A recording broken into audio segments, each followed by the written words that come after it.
this opportunity, I rise to reply. And Mr. Speaker, I've listened to all our colleagues make contributions.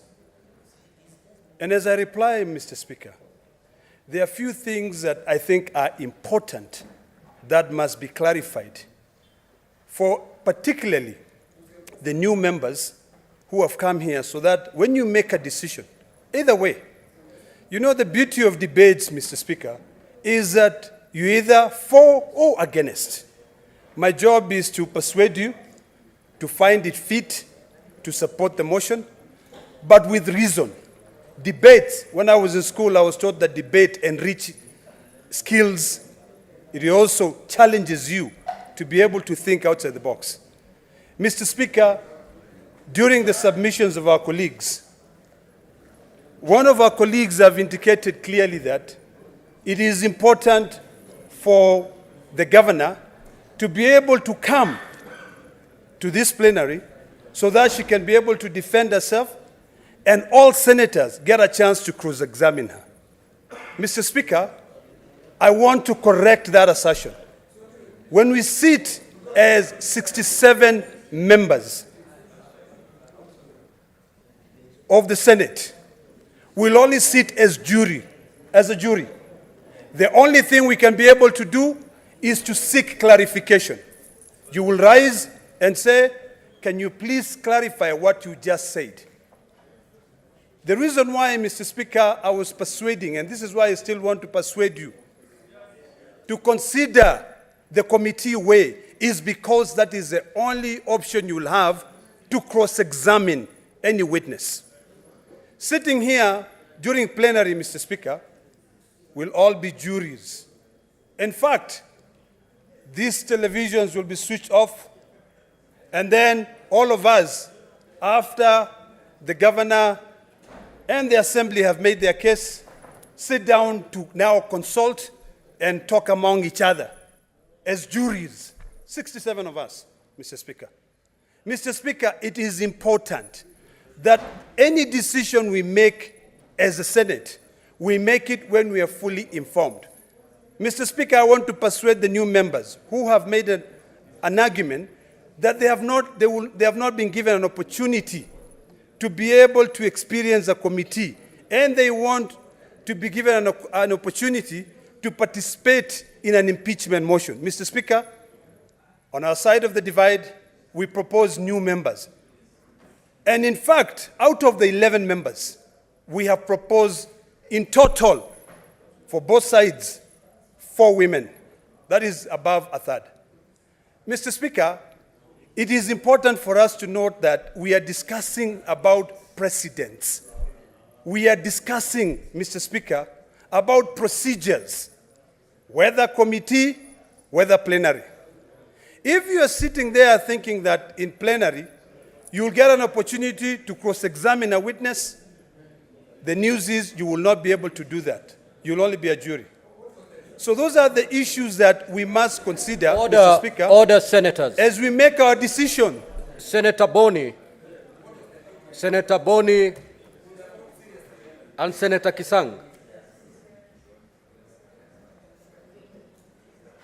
Thank you, Mr. Speaker. Mr. Speaker, we are a new democracy.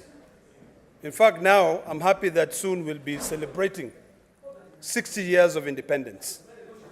We have chosen a presidential system of governance. In the United States, Mr. Speaker, during an impeachment process, a group of representatives who are referred to as managers prosecute the matters and then submit. Once the charges have been read, they prosecute the matters and then submit a report for the full House to debate.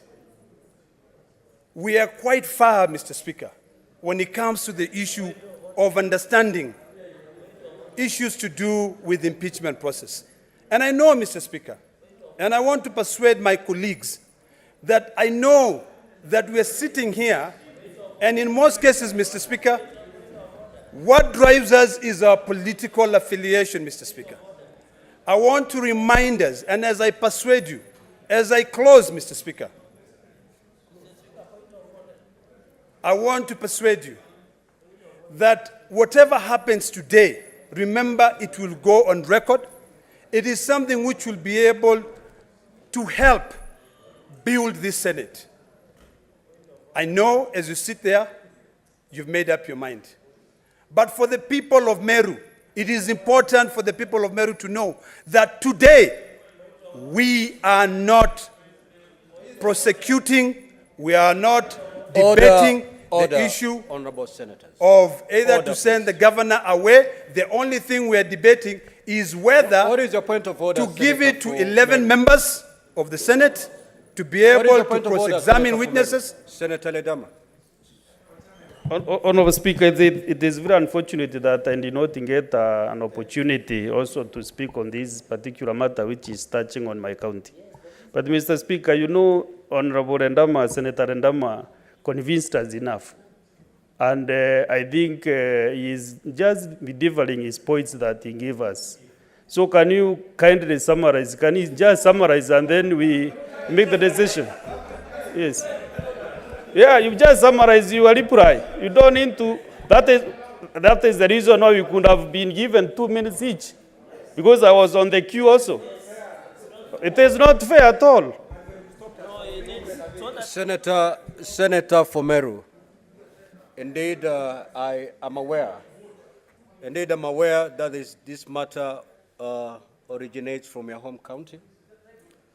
However, if you look at our standing orders, the mover has 20 minutes to make a reply. So, Senator Ledama, you are left with 3 of the 20. 3 of the 20?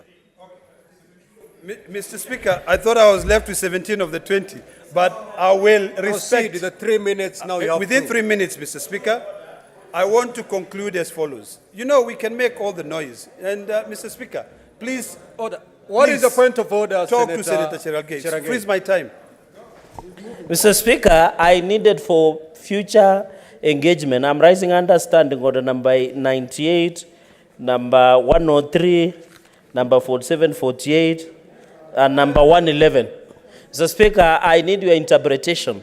When a motion is limited, after you have put the open for the debate, does it mean that the mover, when they are replying, are also limited to 3 minutes? My interpretation and the upshot in such, so that we don't go to conundrum, Mr. Speaker, is to have the mover to reply, to restrain themselves to 3 minutes, because that is the import of standing order number 111. So is it in order, Mr. Speaker, to request you kindly, understanding what number 1 and the import of standing order 111, to call the mover, Mr. Speaker, to just finish under 3 minutes, just like any Mr. Speaker, because this is like animal farm. It's not like animal farm where, Mr. Speaker. Senator Fernandi, had you not shut up on a point of order, Senator Ledama will be through by now. I said he had 3 minutes. Okay, thank you for the guidance. I just needed that clarity. Thank you.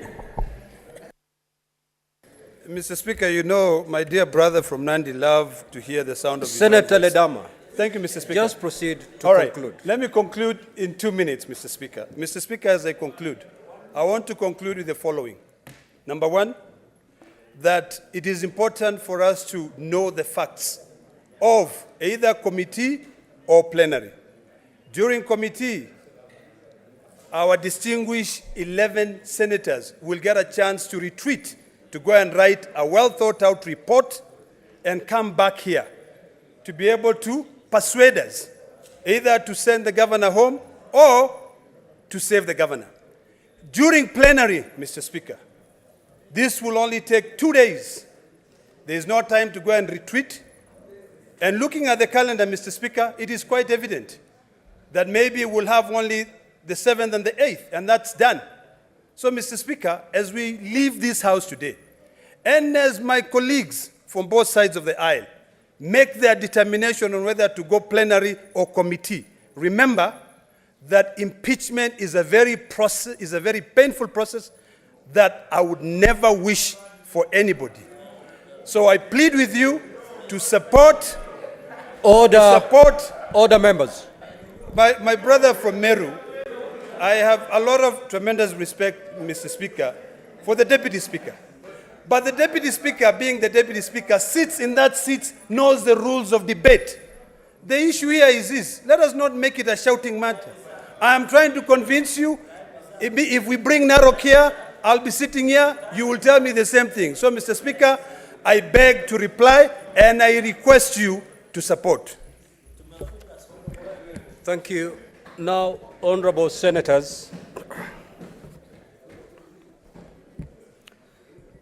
as you may notice, this is a procedural motion. It does not go to the substance of the subject of impeachment. It is a procedural motion. And therefore, pursuant to Standing Order 84-1, I will proceed to make my determination, which is it does not affect the counties, being a procedural motion. Senator Eddy, I will throw you out. And therefore, I will proceed now to put the question. At the end of the question, voting shall be by voice. Honorable senators,